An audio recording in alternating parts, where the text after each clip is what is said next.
Well, I don't know if I caught that or not. So we are live now. So No, I bear think with me, folks, while I share this over to Books of Horror.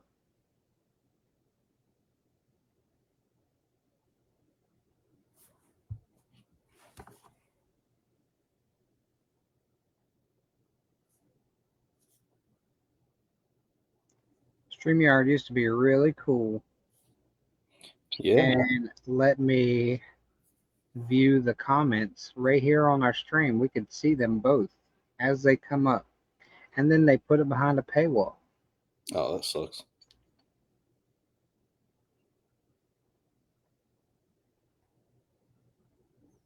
You ever try YouTube Live? Well, I guess you're trying to make sure that you can share it to Yeah, well, this Facebook. will go up on YouTube. I'll download it and put it up on the YouTube channel I have. I have like 11 interviews up there right now. My problem is I've just never shared it to anybody. I just upload them, like Yeah, that's funny. With you, it doesn't surprise me though. plus I'm not paying their extortion prices for this service because it's like something crazy like $17 a week, Oh like Jesus, fuck that shit. $35 a month, something like a month. If I did pay for it though, I could like live stream it directly to the group, live stream it directly to YouTube as well. But what if like a nipple pops out or something? We can't be having that. Hey, I can arrange that right now. No, that is the fun of the lives atmosphere. What, nipples Checking to popping? make sure yeah. Yeah. All right, everybody. I see we are live in the group now, so welcome to another interview with the one and only Tony Evans. Tony Evans, please introduce yourself and tell the folks what you're all about. Well, I'm Tony Evans. As he said, I'm not the 6 foot tall African American preacher Tony Evans. I am the short, stocky hillbilly Tony Evans. And what I do that would make me suited to do this live stream is I write what I tend to call Appalachian folk horror primarily. I also do like a little bit of like 80s satanic panic, like smutty, schlocky horror, but most of what I do is revolves around Appalachian folklore. Yeah, you can hear it when he talks. You can hear me when I talk. Like you can hear that bumpkinness, that hillbilly you want that? twang. You want that to come out? It'll. I talk to you couple for a few minutes here. It'll start to come out a little more. It's fun talking to people. Like I know I have a twang versus other people, but it's like the more west you get of West Virginia, especially Kentucky, especially Tennessee, you get a different twang Yeah, because you have it and you just said it a bunch of times. And Megan especially has it too. She's in like the heart of Tennessee. yeah. But when you say like, you say like. Like, yeah. I like it. Well, it's the same. That I is very prominent when it comes to that because I used to get made fun of. I used to competitively mountain bike and Back. bike. Yeah, I used to get made fun of a ton by that because I live in the Louisville area now, and it's kind of a mishmash of a lot of different dialects from around the area. Right. But you're right, and I tell people that all the time because I get a lot of questions about dialects, Yeah. and Regional. it's very regional. It oftentimes, honestly, it's very much like the stories you hear, like that you write about, like folk legends, folk tales in different areas. It depends on like the county or even the holler that you grew up in. You'll hear people talk just a little bit different. You just go, 20, 30 miles away and it's a little bit different. Yeah. I grew up making fun of people from West Virginia, though. So,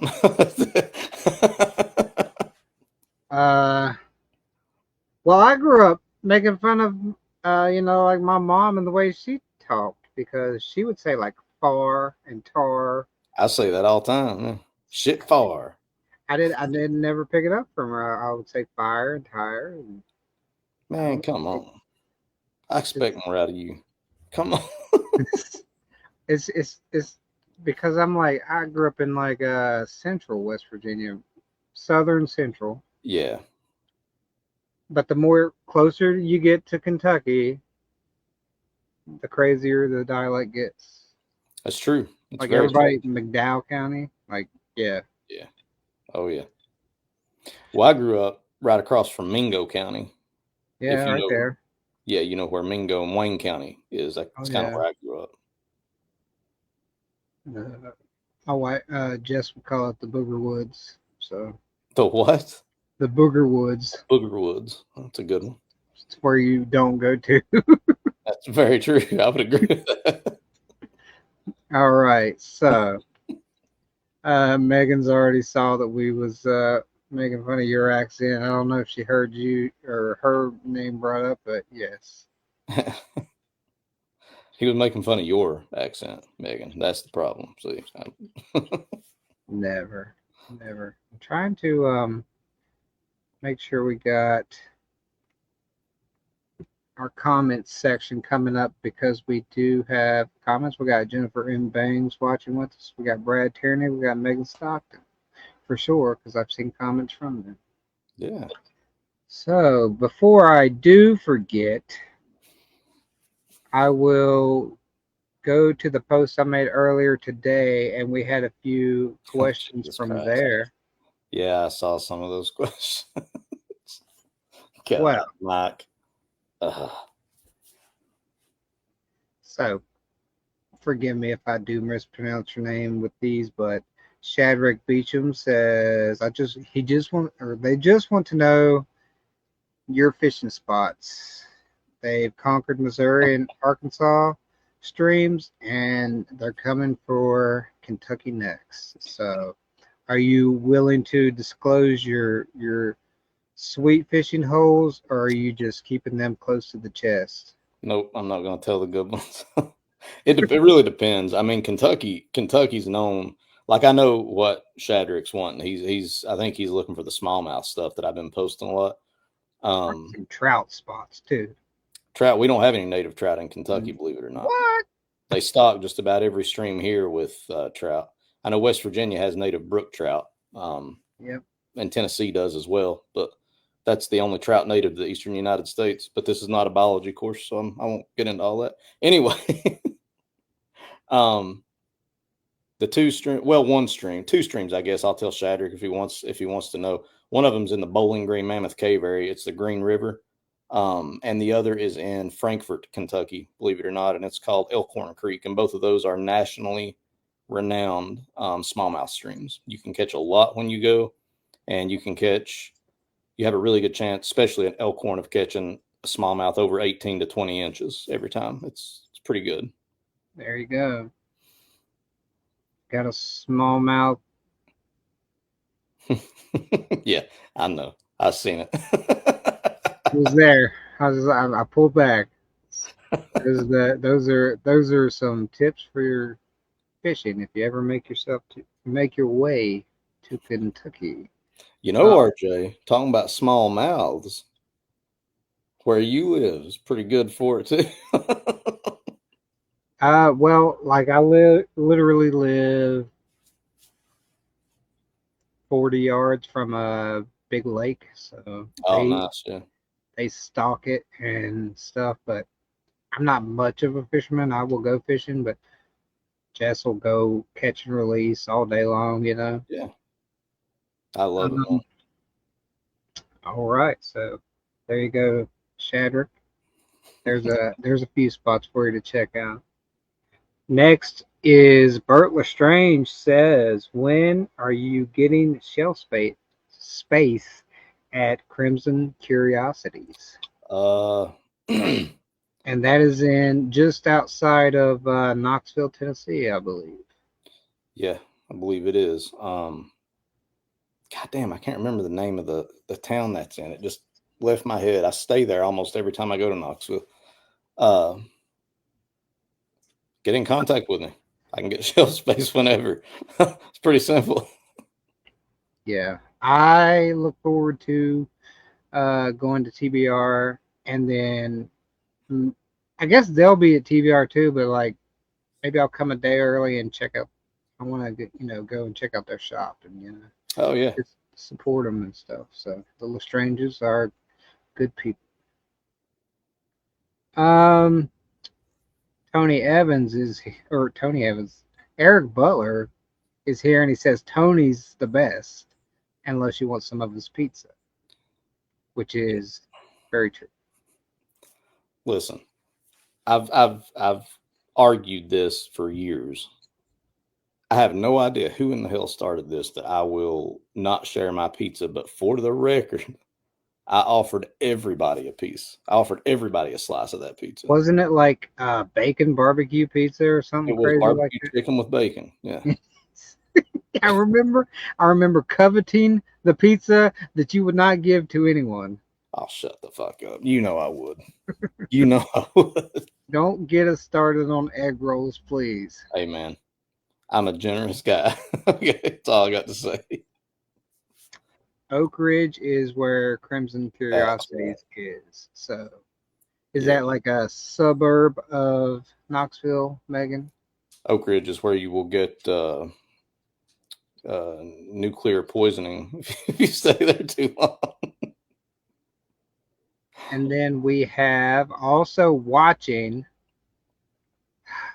the number one Bills fan ever, Christina Osborne.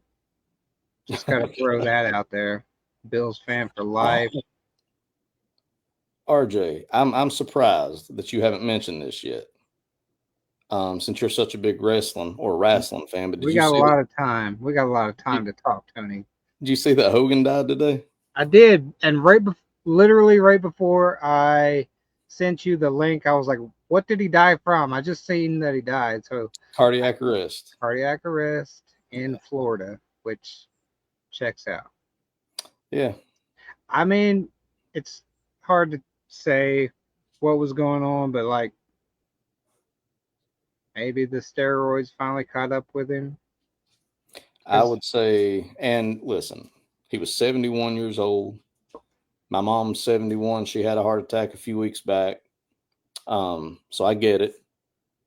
But I would say that you're 100% right. And typically, whenever celebrities, and maybe this is just me being judgmental, which is fine, but typically, when celebrities have that kind of issue, I always think of steroids and drugs.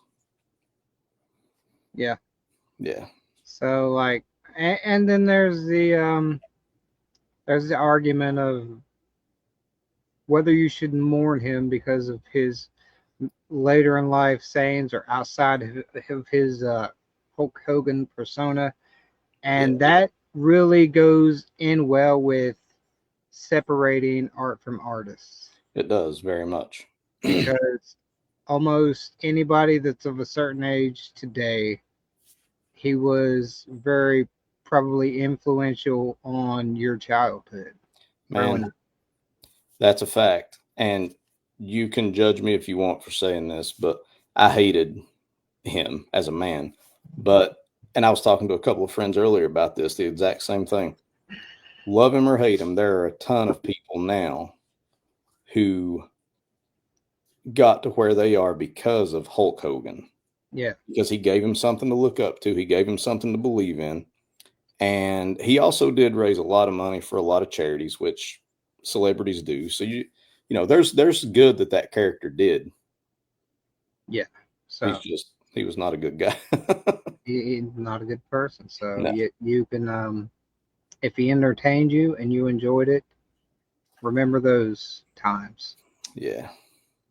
I think too, and I'll probably be criticized for saying this too, which is fine, but I think about Neil Gaiman when it comes to that exact thing. He, as far as horror goes, some of the absolute best horror short stories that I've ever read in my life come from him when he did straight horror short stories, but he's not a good person at all.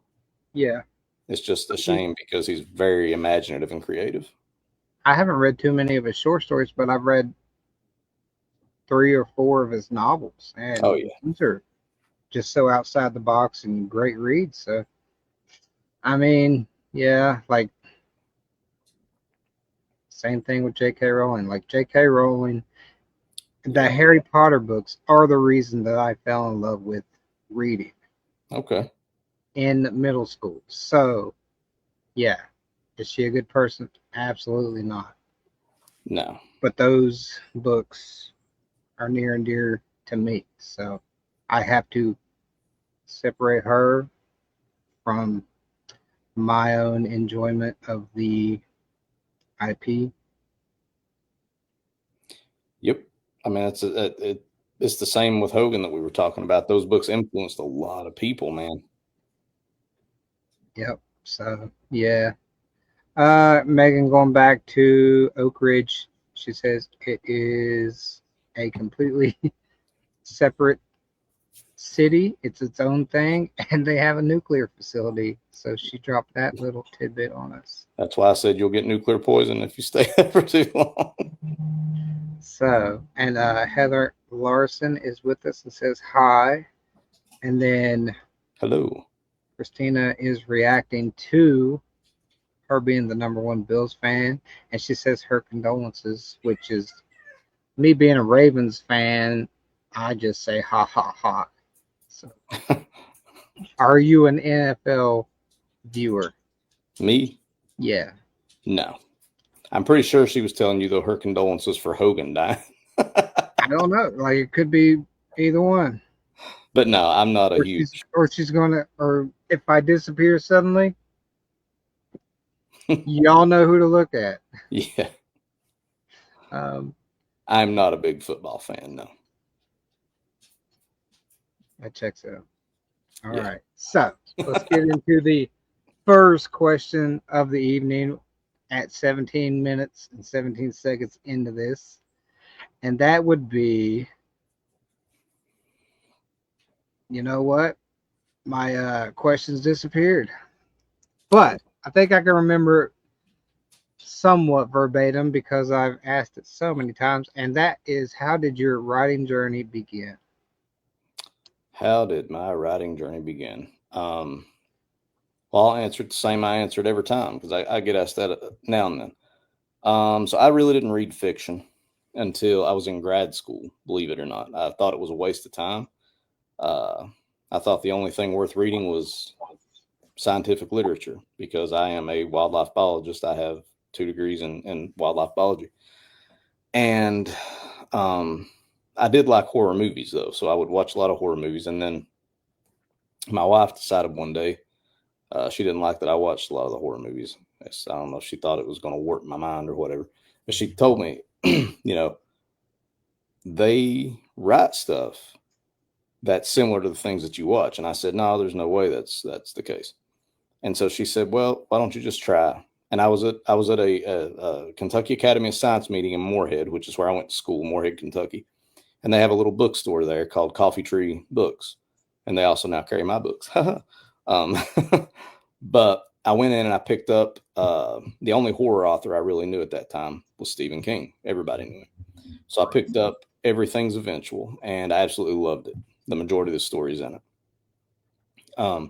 The only thing is it wasn't like the stuff, like most of the stories in there weren't like the things that I enjoyed watching. Again, I'm a big folk horror, like folk tale, urban legend kind of person. And at that time, I decided that, well, I guess I went to a couple of bookstores and asked other people for suggestions on horror authors, and I got introduced to Ray Bradbury, which he did a lot more sci-fi fantasy, but he did some horror stuff. I got introduced to Clive Barker and really liked his stuff. But again, I thought to myself, well, nobody is doing the kind of stuff still that I like to listen to, so maybe I'll give it a shot. Right. And that was when I wrote my very first story. And I kind of fell in love with it. And you've been going ever since. Yeah, buddy. Been trying anyway, on and off. It would be hard to, I mean, about What year would you say that was when you start to Um, search out the stuff that you enjoyed? that was 2000. It was between 2012 and 2013. So back then, you might have had a handful of people really going with the folk horror. Yeah. Jack Ketchum was writing the off-season stuff, Yeah. and Brian Keene was writing some folk horror back then. But um, yeah, there was nobody like really forward, or you could absolutely point to and be like, "Hey, this is the exact thing you're looking for." So Yeah. you did what every person that has considered writing or wants to see the stories that they enjoy is you started doing it yourself. So Yeah. And I mean, that's exactly what I did. I just took the stories my dad told me when I was a kid and I tried to put my own spin on them. And I would travel a lot more for work at that time. And I would ask every little small town that I went to in West Virginia or Tennessee or Indiana or Kentucky or New York or wherever it was that I was at, Georgia. Every small town I would go to, I would ask people at different places that I would go to if there was any local ghost stories, and I would listen to what they had to say. And yeah, it's really cool, man. even if it's the same story, it's going to be different Yeah. from town to town. Yeah. So Very much like dialect, like we were talking earlier. Very similar. those urban legends they change, yes. Mhm. So yeah, that's cool, and that's where you're going to get the best stories. That's what you grew up with. Anybody in Appalachia has grown up with that. So. Oh, yeah. Everybody's got a story to tell back here or back there, I guess, rather. A lot of witches. That's what I like, man. Holler A lot witches. of witches. Just a lot of witches. Like so many witches. Yep. It's great, though, man. I'm a witchy guy. I could tell you some crazy stories about my mom doing witchy stuff. Um, have you or do any of your stories revolve around that specific thing, Around what? Witches? or you're like very heavily influenced from your mom? Oh, yeah. Oh, God, yeah. A lot of the witchy stuff was influenced by uh, things that my mom would do or tell me or stories that she would say. So I remember several times. One time in particular, I came home from playing with my cousin, and I walked in the bedroom, and she had this voodoo doll, like all done up with. I'm not going to say why she had it, but it was a long fucking story. But she was It's a stabbing the voodoo doll. It's a absolute. voodoo doll. Well, I'm not going to tell you the circumstances that led to it, is what I'm saying. But she was stabbing the absolute shit out of it and cussing it all to hell. But the funny thing is, right, is that I grew up, my dad was a preacher. He was a pastor at Church of God. Right. And my mom would go back and forth, the same as him. He would fall out of faith back in. And she would go back and forth between being a very conservative Christian kind of person and a very like witchy, kind of land magic voodoo type person. And That's interesting. Like yeah, just that dichotomy of the same person being almost two different people. yeah, it was pretty wild. Yeah. So yeah, that's interesting. And I mean, it has benefited you. So It has. so there you go. It probably Very fucked with me a cool. little bit too, but I'm sure it's benefited me. Hey, what hasn't fucked with us in this Everybody's got world? something fucked with them. That's right. But that is very cool origin story to Tony Evans, and not done yet. So we will get into that at the very end. So, Okay. all right. Somebody say a comment, so I just know the comments are updating. Christina actually did answer and say it was for Hogan, but I don't believe her. I still think she's talking trash about the Ravens because she's #1 Bills fan. Yeah. She told me that at AltaCon this year. Every time she walked by me, she was like, No, yeah. You're positive she was talking about the football? but when she started doing this number, I was like, Yeah, you're like, hey man, back off. Yeah. Um. So yes. Uh. This, we can get into a little bit on this too. So when you started, I'm throwing in, I'm going off the cuff. Hey So brother. when you started writing, were you doing it completely solitarily, or did you have some people that were there alongside you, maybe established writers or anything, or what's the deal going on with there? No, I did it pretty much by myself. Uh, It is a solid, a very solemn act to it write. is. No, it is. Uh, when I would write, I would do it by myself for, I guess, probably for the first maybe for like the first year, and then I decided I wanted to try to submit a story to an open call for an anthology because I thought I was a good writer. Let me tell you, this is it's a very funny story you say for that too. So the open call that I saw was from Crystal Lake Publishing. Yeah. It was one of the Tales from the Lake anthologies. Do you remember those? Uh, and the editor was Ben Eads, and I absolutely love Ben to death. But it's Yeah. for this reason. So I sent him this story, and it took about 2 weeks, and he replied, and he said, "Well, I'll start with the good. It's a very good idea. It's a very good idea. Um, you have. I can tell that you really enjoy it, and that you have a good eye for horror type stuff. But now I got to go with the bad." And he's like, "You really need to learn how to write." he said. Hey. He said, "But to help you, I did a free line edit on your story, and I'm going to send it back and let you take a look at it." And it was bad. Like I thought I was big shit whenever I sent that story to him. But Right. when I got it back, I quickly found out that I was not. Like I really needed to learn how to write. Very Um, humbling. and from then on, for probably it was several months, I actually conversed with him, and he was very kind, and he helped me. He answered a lot of questions. He would look at versions of things and revise it for me that I would write. Just a phenomenal guy. Yep.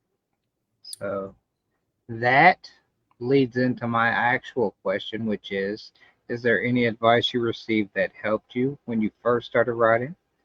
And is there a separate piece of advice you would like to pass on to others? Well, I guess it's very cliche to say, but you'll see quickly that I'm a walking cliche if you know me well. It's a very cliche answer, but I guess probably the best piece of advice that people have given me, and multiple people have given it, is just write what you know well, or write what you enjoy writing, and don't worry about you know other people or their influence, I guess, on what you're like. Don't try to let people make you write things that you don't enjoy in order for it to try to sell or to become popular. Write And I what you think, want to read. yeah, it's pretty simple. And that was what I tried to do to start with. And as far as advice that I would give other people, I would give them that advice. But I also, and this is, I'll give another piece of advice as well.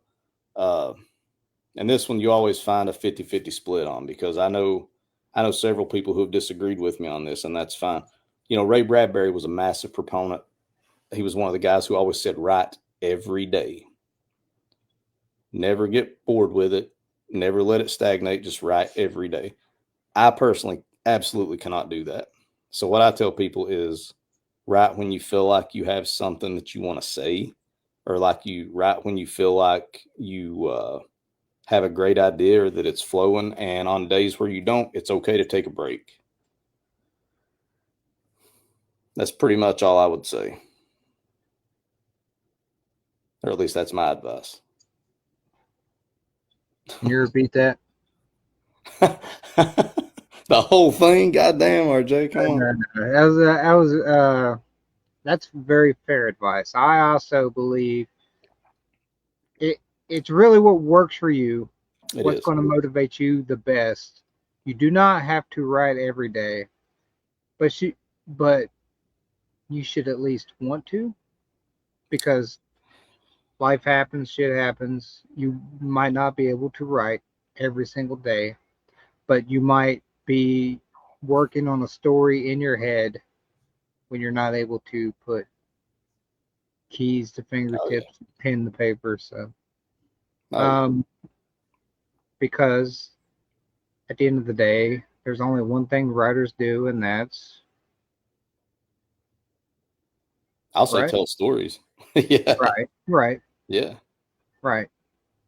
And I mean, even, to your point, even when I'm out wading streams fishing, or when I'm sitting at a Starbucks and drinking coffee, or when I'm playing my guitar, or when I'm literally out working, doing anything, walking through the woods, I'm coming up with ideas, and I'm always asking myself, what if this Exactly. were different? Or yeah. So I mean, Yeah, you're always working on the story, even when you're not. yeah, 100%. So, I need to take that back just a step and ask you, how much is Starbucks paying you to drop their name in this chat? Bec- Oh man, they know that they'll get a ton of sales from this one, so it's a good. Right? Um, that's another thing. If you ever get to meet Tony Evans in person, he is going to have a Starbucks cup in his hand, most likely. There's a very high probability that that's the case. It's going to be a grande vanilla sweet cream cold brew in a venti or Trenta cup, depending on the barista, with extra ice and extra sweet cream. I see. Everybody says I'm not paying attention. That was part of my shtick. That's why, now you see when I came back, I was like, could you repeat that? See, Yeah, I was literally just staring at the wall over here. So well, I y'all mean come down. I got this. I'm professional. Um, I'm not the most interesting person. I can understand if you didn't want to pay attention. It's fine. we've talked about fishing and where to fish and what fish you could fish there. So we're doing pretty good. A little bit of wrestling. Wrestling, yeah. That wrestling. Oh shoot, I forgot. Mike. Okay. Mike Innenbach had a question before the interview started, and he says, "What's up, homie?" That's all. That's all he said. I don't know. I don't know. Yeah, So, that's what he said. All right. so yeah. I'll just answer his question without you saying it at a very early age. There you go. You thought about it. You came prepared. Um, I'm trying to. We've had some comments since we've been discussing this little section, and Mike Innenbach's advice is to procrastinate, which I think you and I both could agree that is the best plan when writing. Oh yeah, 100%. I think that anybody who doesn't do that is lying, or tells you that they're not doing that is lying to you, because that's very common. He said, Mike says he saw you milk a bull at Starbucks. Okay, dude. And Hands free. Robert Robert Essex says, take a shot every time Tony mentions Starbucks. Yeah, that'll get you drunk quick. And then Danielle Yvonne says, Tony is a treasure. Hi, guys. Well, thank you, Danielle. I appreciate that. You are not so bad yourself. Jess is in here. She says, you better talk about our double date we're supposed to have. That might be a sign-in, or maybe if we ever get to go do Waverly Hills, that's in your backyard. It is. It's literally right across. Give me some more dates, man. Like, I asked you to give me some dates, and you gave me like two, and then I said give me some more, and you gave me the same two, so that I can go talk to her about setting up a sign. This is my efficiency. So, well, I was talking to her earlier, and I did not realize this.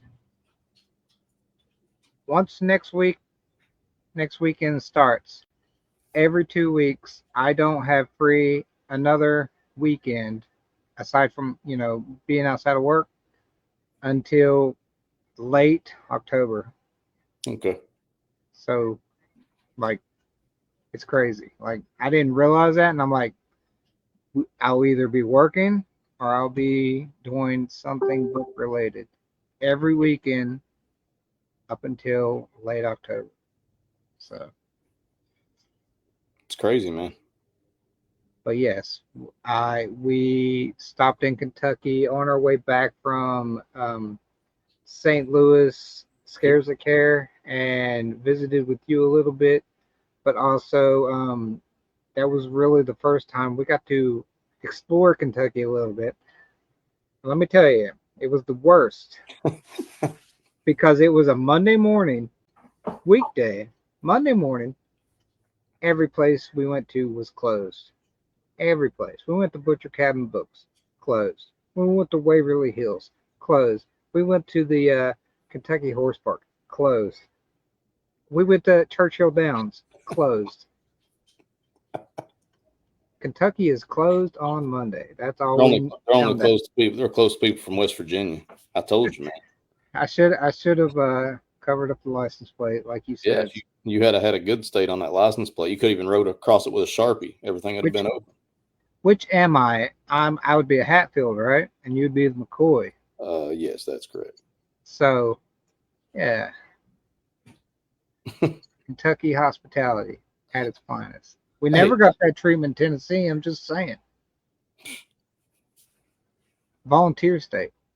that's right. Volunteer. We'll volunteer to like people from West Virginia. That's exactly what they say. Oh, so that was a great. Those were great answers to those questions about the advice that you have received and you would give. So absolutely. Okay. Well, good. I'm So happy with them. Good another. answer. This will be fun to see, and because you say 2010 to 12 is when you really started writing. 12, 13. Yeah. 12, 13. So that's well over 10 years that you have kind of actively been a writer in whatever form, like Mm. when you started writing. So just as the horror community in general, what has been the biggest surprise to you? And that could be other authors, readers, or anything in between. The biggest surprise, as far as the indie horror community goes, Correct. well, I will be good and give a good answer, but it's generally the truth. Generally, the acceptance and support that you get from the vast majority of the people who are in it.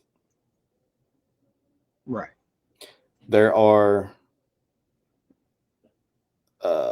obviously exceptions to that, as we Absolutely. both know, but that's probably what I would say. It was really a surprise. And in honesty, before I started this, another thing, not only that I not read fiction, I really used I used to make fun of people who would go to like comic cons and any of these conventions. I would make so much fun of them, as a kid in high school and college. Um, but now I absolutely love going to them. I mean, I love going to these things. Yeah. I enjoy listening to people talk about it. I really enjoy how much support there is and how friendly everybody seems to be. Yeah. Um, and you do quite a bit of events. Mhm. Maybe did you tone it back this year? Because the last year it seemed like you was, especially in the fall. I guess fall is like, busy season, spooky season, but it Yeah. seemed like you was at one maybe every weekend or so. So Yeah, I've not done a ton this year, man. I don't know. I don't know if it's like my mental state. I don't know if it's the fact that I don't have a ton of money right now. I don't know what it is, but I've yeah, definitely cut back. I was in the past. I used to do a ton of local stuff, like small 1 day or weekend comic conventions as well. and those things are phenomenal. I was actually supposed to do one 2 weeks ago, but my books ended up not coming until after it was over, so I Right. couldn't go. Yeah, there's been a lot of problems with that too. Like recently, I know Megan was having trouble getting her books for this week and stuff, and um, I don't know. I guess the more and more authors that join in and go to these events, it's just going to put a bottleneck on the pipeline for ordering. So Yeah, maybe that's what it is. Maybe it's maybe it's other things as well. I feel like mine fell right on Prime Days, oh and I yeah, think that had something to do with it too, because I feel like they prioritize that shit over my books, yeah. which is fine. So Yeah. should have called Jeff. Hey He man, could he could have moved mountains for you. I got his number in my phone too, his private personal number. Exactly. I was joking with Megan about that in her books, and I said actually he's in space right now. I can't call him. So. Yeah. There's no cell towers up there. Not yet. Not yet. Starlink. Um, Fuck, don't but get me yeah, started, man. Don't do it. but yeah, like for the most part, the horror community as a whole is a really awesome place full of awesome people. Yeah.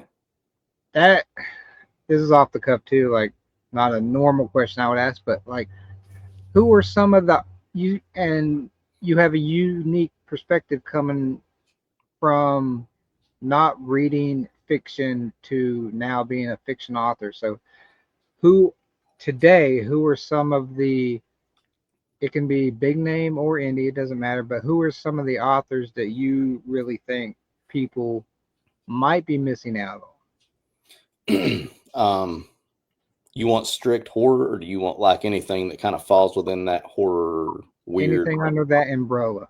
Um, there's three I think that never get mentioned, or they do occasionally, but it's nowhere near enough. And I know all three of these people. Two of them I know relatively well. One of them I know really well. John Wayne Communale is the first one. Uh, he was probably one of the first people that I met in person that really kind of helped me feel like I could do something with Right. writing. But his writing is so phenomenal, and it started out being super weird, and now it's kind of more. Well, it was more like Bizarro in the beginning, but now it comes out to be like just good horror, just general horror. So he's definitely one. Number two is Danger Slater is the guy's name, and he still does kind of weird fiction, weird horror fiction. But he's been published by several people, and he just got picked up by Ghoulish Books a while back.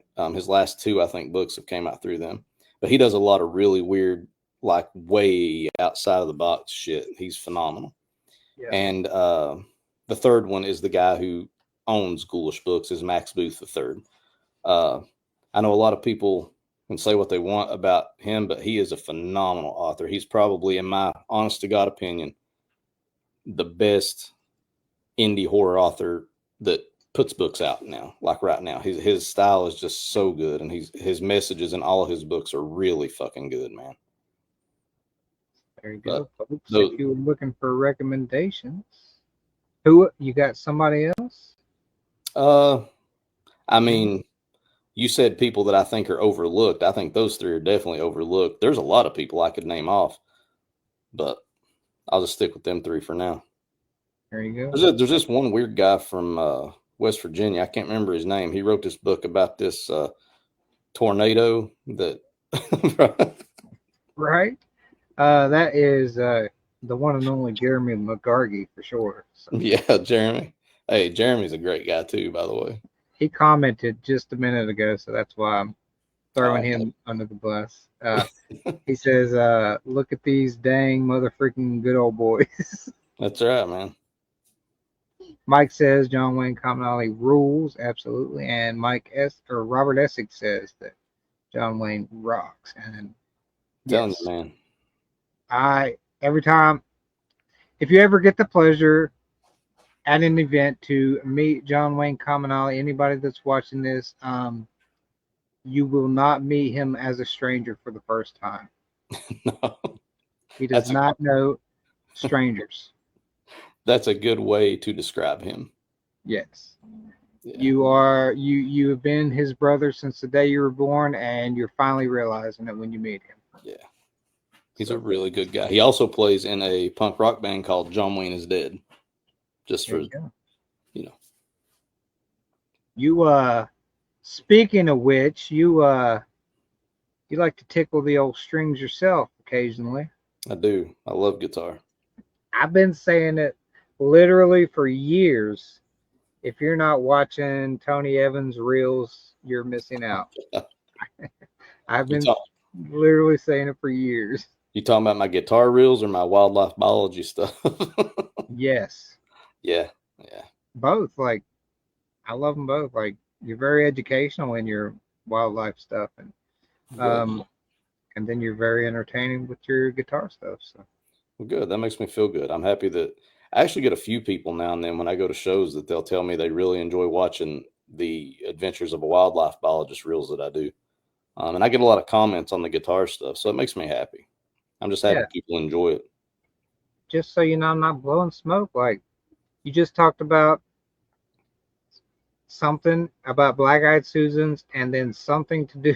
I didn't memorize it, sorry, but it was something part of the Sunflower family. Was one of the very recent ones. Yeah, I talked about two different ones. I talked about Brown-Eyed Susans, which everybody knows Black-Eyed Susans. That's Rudbeckia hirta. But I found some Brown-Eyed Susans, and they're called Rudbeckia triloba because the bottom leaves are trilobed. And then I talked about the false sunflower, which is still a sunflower. It's just not a member of the same genus, so it's called the false sunflower. Yeah. I watch them. I appreciate it. It makes me smile. That's what I'm here on this earth for. You always here to make me smile. I love you, Big Daddy. All right. So the next question I am interested to hear from you, and that is, when you write, are you a pantser or a plotter, or perhaps a hybrid of both? I am 100% a pantser. As you should be. Yeah, I've never plotted anything in my life. I've heard from a handful of people that tell me that I really should do it, like plot things, because it makes it go so much easier. But I don't know if it is. I don't know if it's boring to me, or I don't know if my attention span doesn't stay there. But I tend to be the kind of person who I'll be sitting there listening to a conversation while I'm working, and it'll spark something in my head, and I just start making up a story as I go with it. Now, I guess I have a vague idea of what I want to happen after a couple days, but that's about as much plotting as I'll do. I don't write it all out and any kind of mental plotting. Yeah. Like we talked about earlier, like even if you're not writing the story, you're still working on the story in your head. So that's I consider that at most a hybrid, but it's just pantsing. Like you don't follow any rigid structure to writing a story whatsoever. So no plotted points. You just know you want to get here with the story, and you are wandering through a dark forest with a flashlight, finding your way. That is a pantser. So. That's a good way to put it. I honest to God can't tell you how many times, specifically with Sour or even Folktale or any of the stories that I write, really any of the long ones, I can't tell you how many times that I started off with the idea of thinking I was going to go this way, but it ended up being completely different. And it happened multiple times throughout the process of writing it. So I feel like, and I could be completely wrong, but I feel like personally, if I were to try to plot that, it would kind of ruin that for me. Right. And have you ever had big plans for a character when you're writing, and then that character throws a wrench in the works and says, "Nah, this ain't what we're doing, Chief"? Yeah, I've definitely had that happen. Every time, almost. So you got to just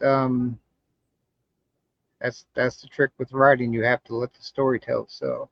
Yeah, and that's a weird thing to say because to somebody who doesn't do it, because it Yeah. sounds stupid. It really does sound stupid because they're fake, made up people and they live in your head, but it's really how it works. Yeah. Just head movies we're transcribing. Um, but yeah, that's always one of my favorite questions to ask writers because everybody seems to have a different process, and even though it's only two options or three with the hybrid, even then everybody's different in how they approach those Oh yeah. things. Jess says she's a hybrid and it drives me crazy. She's a plotter. She's one of those filthy plotters. We got London Blue joining us. Um, she says, "Hey, hello guys." Megan Stockton says, "I tried to plot once, then Sally Felice and the rest of my Patreon forbade it. That's how bad it went." Damn. They're like, no, no, No, go no, back to no. what you used to do. Yeah. That's funny. So that was a. This is actually a multi-part question, but I'll let you answer that first, and then the second part to it is what type of subgenres do you tend to write in, which we have discussed, but also what are some subgenres you haven't tackled in your writing yet and you really want to get to? Well, go back to I think it's the very first thing I said. I do Appalachian folk horror, and I do like smutty '80s satanic panic schlocky kind of demonic horror. That those are the two that I do majority of the time. Um, what I would like to try, and I guess maybe I've done a couple of short stories that kind of fall in this subcategory a little bit, but I'd like to do a longer work. I would really like to do a ghost story, just like a flat out like Victorian ghost story. But I that's the hardest thing in the world for me to try to write Yeah. because I'm extremely picky with ghost stories, especially the endings of them. I hate the majority of ghost stories I've read. I hate the ending. Absolutely hate them. I mean, you don't have to name names or stories, but what's like a trope with a ghost story that you don't enjoy that you want to see done differently? Somebody buys their or not buys, but somebody inherits a house and it's somebody Oh, died in it and the goddamn thing, the spirit is there. That's so yeah, hands down the biggest one. Or uh, they'll have a haunted doll or a haunted house and they call this priest and the priest does an exorcism. It still doesn't work. So they end up having to burn it or burn the house down and it somehow magically solves all the problems. That's the dumbest shit. Man, listen, when you get a ghost story, you want something fucking bad to happen. Like I don't want the people to live. I don't want them to be happy at the end. I can't right. fucking stand that shit. It drives me nuts. But anyway, that's what bothers me about ghost stories. Sorry. So by the end of 2025, you will have an excellent ghost story novel for everyone to read, is what you're telling us. You can take it that way if you'd like, but it's probably not going to happen. I tried, folks. I tried. I've worked on a few. I've started a few. I never carry through with them. I get my mind jumps onto something else and I take off. I have the I don't know, like I have the unfortunate problem with my writing as almost no supernatural elements ever, and it's always people are the villains because in life they typically are. Like, Yep, look at our world climate today. Like, that's I all know you have to look for inspiration. So it's true. people were always the villains in my stories, Yeah, that's fair enough, man. but I've tried to dabble with some supernatural stuff, and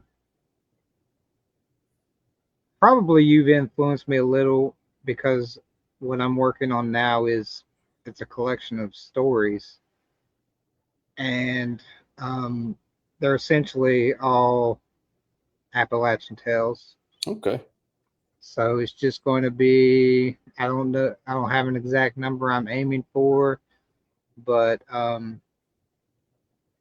going to be hopefully released this fall. I need to buckle down and get to work on this stuff, Yeah, man. amongst other things that I'm working on. But yeah, that's what the muse is singing to me right now. Okay. Just like very like just different, very different tales. Like this one's this, I'll say trope, or this one's this trope, but my own flavor added to it. So Yeah, that's what I want the collection to be. man, that's fantastic. It makes me happy that I've influenced you a teeny bit just because I write short stories and so do you. Well, you, there's nobody that is ever going to ask for Appalachian horror and not get recommended Tony Evans. So really selfishly, I'm like, I live in Appalachia. He lives kind of in Appalachia. This motherfucker can't have that title forever, so I'm coming for it. Well, come on, brother. Come and take it. Come and take it. No. But yes, like that's Well, yeah, like there's a bunch of us Appalachian writers, like just so many of us that people don't know about. And yep. we've named quite a few today, like Jeremy, me, Jeremy. you, uh, Jason, Nikki, Paul, However the hell you say his last name. Yeah, I always forget it. Say it again. What is it? Lobachowski. Lobachowski. Okay. I'll not remember that, but thank you. And then you got Robert Essig right there, Yep. and you got Megan in there. Yep. So, and then I'm probably just forgetting a bunch of people, and whoever's watching can also name a few. Jason Nicky does it. I said Jason Nicky. Oh, I didn't hear you say it. I was trying to get Lobachowski's name down. You got Nick Roberts in there. He is West Virginia born, raised, and there's a lot of Appalachian writers out there that maybe people don't realize it, and it needs to be according to their writing too, what they're writing. But that's true. Tony Evans is number one in our hearts for that.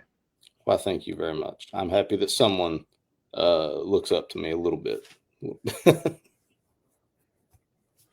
I honestly feel like, RJ, that's one of the problems I've had recently is I feel like people get tired of the stuff that I write because I tend to do a lot of witchy stuff, because that's what I grew up listening to. And I don't know, I sometimes feel like people get tired of that shit. But like I said earlier, just do what I like. So there you go. I mean, as long as people are enjoying it, or you're going to, if those people get tired of it, you're going to find a whole new audience that is going to enjoy those stories. So just absolutely write what you want to write. Yeah. That's the best advice you can give people. Don't chase trends. That is the worst thing you could do as a writer. And it's hard. Yeah. It's hard because it's going, by the time you start it, finish it, publish it, the next trend has already started. It's gone. You're chasing your tail. That's true. We've had some comments. So we had London Blue says, "Have you ever had a memory cross or confused with a scene from a story?" Have I ever had a memory crossed or confused with a scene from a story? Have you ever had a memory cross or confused with a scene from a story? Not that I can think of. A lot of the stories I write come from scenes that have happened in my life, though. I guess that's kind of crossing, but I don't really get them confused generally. There you go. So Robert Essex says Tony's all sunshine and rainbows with his ghost stories. That's true. Yeah, sunshine. Man, well, I could say a name, but it fucking goddamn drives me crazy. But I won't say the name of the person who writes them because they're very well liked and they have a shitload of books. But all their goddamn ghost stories are the same, and it drives me nuts. Okay, I'm done with that. Sunshine and Rainbows, Robert. Now you just got me thinking. So London Blue also asks, what is the shortest story you have ever written, and did you publish it? Yeah, yeah, I actually got paid. God, what did I get paid? I got paid like $125 for a 20-word story or something like that. It was one of those micro pieces. It's been Yeah, years ago. that's not even a drabble. So yeah, No, it's been years ago. I can't remember what magazine it was in, or if I don't think it's still around, but yeah, he was doing he had, you know, spots for long stories, and then he had a couple for really short, like micro fiction. And I just happened to write one that was like 15 or 20 words or something like that, and it got accepted. So I was pretty happy with that. that's pretty wild. Yeah, Yeah. like that's 2, 3 sentences. Yeah. It was, Best. I was surprised, but it was fun. I guess if you want to go like full on story, probably the shortest one I did was about 1,200 Oh, words. And yes, it got published. of course. Appalachian writer London Blue. Yes, she is right here, Yeah. uh, next to Charleston and St. Albans. So you've probably been around her stomping grounds in your line of work. So Yeah. I actually got, I think that's close to Nitro, isn't it? Nitro, West Virginia. it's in that same area. It's really just outside of Charleston. Like it's almost Yeah. a suburb of Charleston, St. Albans. I got knocked out there one time. It's the only time I've ever been knocked out in my life. Yeah. You woke up, your name was changed, and you was a wildlife biologist ever since. That's right, man. Oh, Jess says you can never get tired of witches, which I agree. I love witch fiction. I agree. And basically, everybody's sounding off and saying witches are awesome. So. That's good. London Blue says she thinks short stories are a lot like poetry. They can be more difficult to write. They can be more difficult to write a great tale with less words. Yes, like I agree. Short fiction is a whole different beast rather than a novel. Yeah, and that's that's actually something that has always been like a pet peeve of mine. Is you'll hear people say you need to practice to write the novel by writing a bunch of short stories. Man, that's not like, for some people maybe that works, but that, for me, that is 100% not how it works, because they are completely different. One's not practiced for another one. They're both really hard to write, and for very different reasons. But I agree, short stories they're harder to write because they're more concise. You still have to build a good world. You still have to have a good story behind the characters in order for people to enjoy them. Absolutely, yeah. So that's what there's the old argument from writers that a story will be as long as it needs to be, and that is true to an extent. But I often argue with those people that you can't just start a story and think it's going to be a novel, because it's more than likely going to be short. You have to attack it. You have to have a plan of what you want to write. Mm-hmm. So you start, because a short story and a novel are completely paced differently. Mm-hmm. Hopefully. So yes, you have to get in, get out with a short story. But oftentimes, a short story can take off and become a longer piece of work. But you can't just like jump into the meat of a story with a novel and action, because you're just going to burn out and you're going to run out of material for whatever you're trying to write. So you have to pace it. You have to build it up even more. Like, that's the point of a novel, long fiction. Yeah, that's fair. So shut up. Have you ever written drabbles? Yeah, I've done a few. How do you feel about those? I always tell, especially new writers, like, write drabbles. That is a great exercise to learn the art of writing. It is a good exercise to try to get it so concise. I mean, I enjoy doing it when I do it. I've published a handful probably over the years, but it's not something that I actively go out and seek anymore. But it's kind of cool to read them because, Yeah. you know, I Yeah. got a couple books back there full of them actually. Absolutely, because that kind of gives you a peek into the way of how a writer's mind works, is how they write a drabble and use the words that are so limited to them. Because a drabble, if people don't know, is 100 words. It cannot be any more, any less. It has to be 100 words. And you have to tell a story in 100 words. Yep. We can't all be Tony Evans telling 20-word stories, getting paid pro. Listen, 2 times. We're not that good. I think 2 times in my life, I have been paid prorate.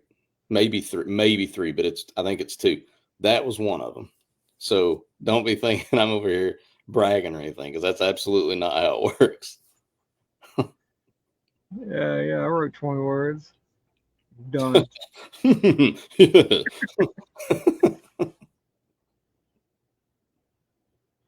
Yep, that's that's another thing too. Like when you venture into novel writing, you have to make sure, this is a answer to London Blue. She says, I also dislike when writers fluff with way too many details and say what the frame looks like and on the door just to add word count. Yes, so fluffing up a novel with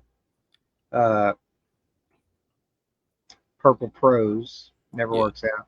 And you did talk about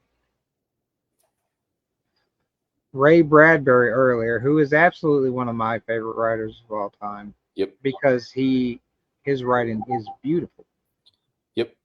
And he's very purple with his prose. With his novels specifically, yeah. Yes. But with his short stories, he's the complete opposite.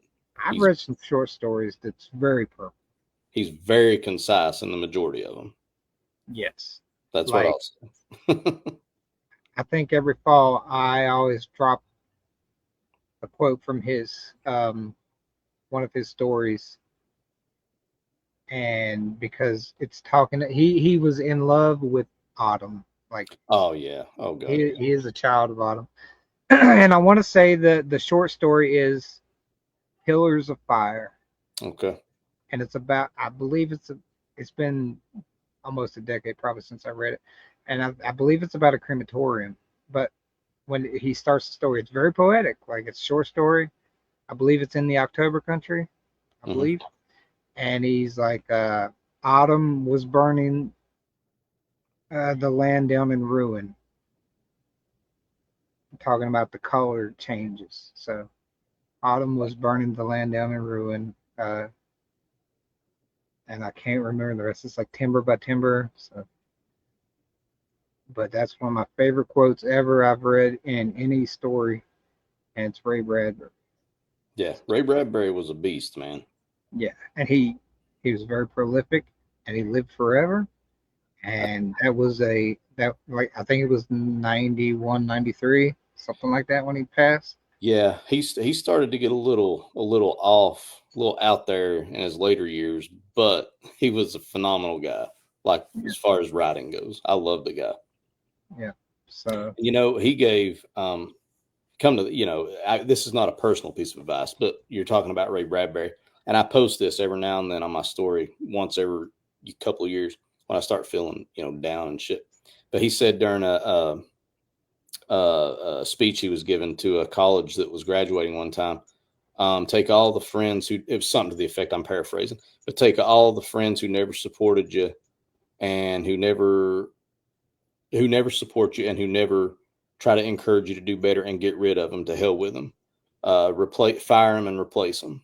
And I absolutely love that quote, because there's a lot of people, when I started writing, it was just even people that I considered like really good friends that I would hang out with a lot. Oh yeah, it seems like a fun hobby, and maybe it is, but you could tell the way that they looked at it was more like a joke, like, oh, Yeah. Yeah, maybe make jokes at your expense or something, but Yeah, fuck them.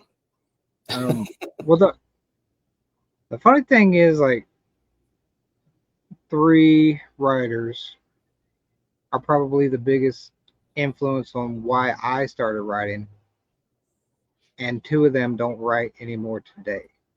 So, but when they did, they were phenomenal writers, but they just don't write anymore. So, but I've kept on after they kind of got me into it, led me into a place that I was confident enough for me to Yeah, release my work. So I will forever be grateful for them. But it's like you said, if they were in my corner, I would probably still be mired in my own words and thoughts and stuff. So yeah, yeah, so, if you don't, if nobody's rooting for you, you don't need them. Is what you're yeah. saying?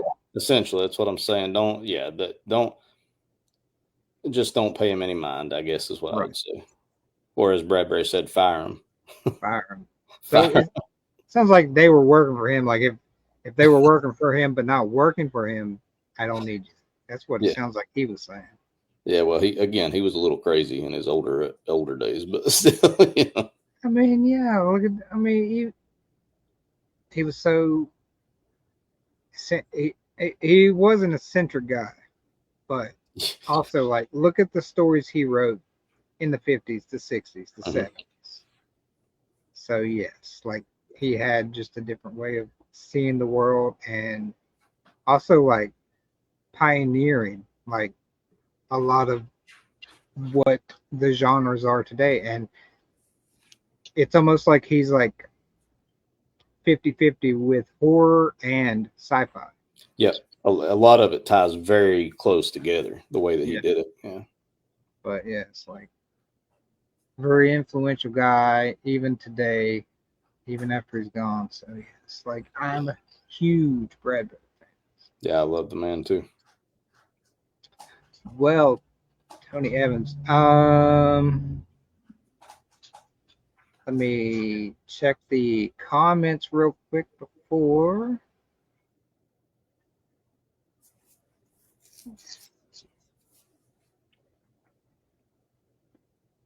London Blue asks, "Where are you from?" I think we did discuss that in the very beginning, but uh, born and raised Kentucky. Was born and raised in East Kentucky, about halfway between Ashland and Pikeville on the Tug Fork of the Big Sandy River, directly across from Naugatuck, West Virginia. You sound like you've said that so many times. Um, she asked if you were to ever write a screenplay, what would your movie title be? Whew, man, that's a good question. I don't know what the title would be. God, that's a tough one. It would be, I, I'll add to it. What if you were to ever adapt any of your current releases? Which one would it be? my Which would you longest. see? I feel like, well, a lot of people have actually asked or suggested that it should be, and I know they're just saying this because they're trying to be nice because I don't think a lot of people read my shit. But it would either be it's a tough call. It would either be Sour or a bad case of tinnitus. It would have to be one of those two Right. because a bad case of tinnitus is very different, and Sour is just kind of like very much the bread and butter of what I like. Yeah. So there you go. And would you want to be the one to write that screenplay? Because I would, yeah, I would, because I would want to keep a lot of the language the same. I would want to make sure that certain things stayed the same. Yeah, I would be the one who would want to do it. I've never done a screenplay. I've thought about it, but oh, that's my wife. Jess says the screenplay you would write would be Adventures of Big Daddy. oh yeah, that would be a very limited run in very select theaters, if you know what I mean. I would think it would be a very short piece of fiction. Yeah, probably Very would. tiny, short piece. Just Yeah. micro piece of fiction. So if you want to check out one of Tony Evans' stories, it's in the anthology Thanks RJ, which is it titled Big Daddy? It's called Big Daddy. Yeah. So yes, there you go. That is not generally what I write. Just so you know, if you read that, don't expect that every time. It's a little Hey, bit. that's why I like bugging you, because it seems like every story I get from you, it's something you don't typically write. Yeah, I tend to go a little bit outside of my normal when I do stuff that you ask for. And I usually do that with a lot of authors. Like I try to take them out of their comfort zone to see Yeah, what they can do with this and that. So yeah. um absolutely. So it has been I'm like just getting so many damn messages all of a sudden. Oh, is there anything you are currently working on now that you can tell folks about, or just give them a little more of what to expect from Tony Evans in the somewhat future? Yeah, I'm doing two things. I'm working on a sequel to my novella, A Bad Case of Tinnitus. If you haven't read that, it's about this middle-aged guy who goes through a midlife crisis and uh, ends up becoming really good friends with something that escaped very poor working conditions and resided in his head. They end up becoming real good friends and kind of doing battle with a flamboyant version of Satan. I'm kind of writing a sequel to that, and then I'm doing a story that's based on. I haven't got a title for it yet or anything, but it's based on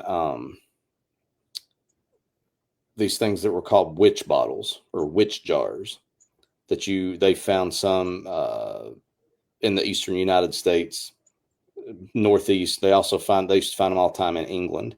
It's things that you would it usually included piss and hair and fingernail clippings, things like that. And it was used to either trap the souls of witches or to keep witches from entering your house. I'm kind of writing a story about that right now.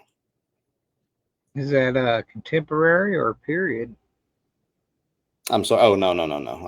I'm not really sure what I'm doing yet. I Okay, just kind of just have started like maybe the first chapter. we'll wait till you're finished. Huh? We'll wait till you're finished right here. Like you can just write. We'll watch. There you go. Oh, there you go. There's a little teaser from what to expect from Tony in the future.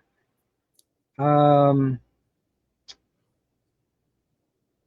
any upcoming events that people can find you at? I will for sure be at TBR Con in Knoxville in September, and I will be doing a signing at a bookstore where I went to college in October. And Moorhead. Moorhead, yep. And there's probably a couple other small ones that I'm going to do that I'm not positive yet, So but we'll see. TBR Con is the 13th and 14th of September in Yeah, Knoxville, Tennessee. So, yep, I will be there. um, aside from that, where can people find your work online? Where can they find you online? You can find me. I'm most prominent on Instagram at Tony Evans Horror. You can find me on Facebook. I'm just not super active on there. Except Uh, for Reels, which I think gets shared over.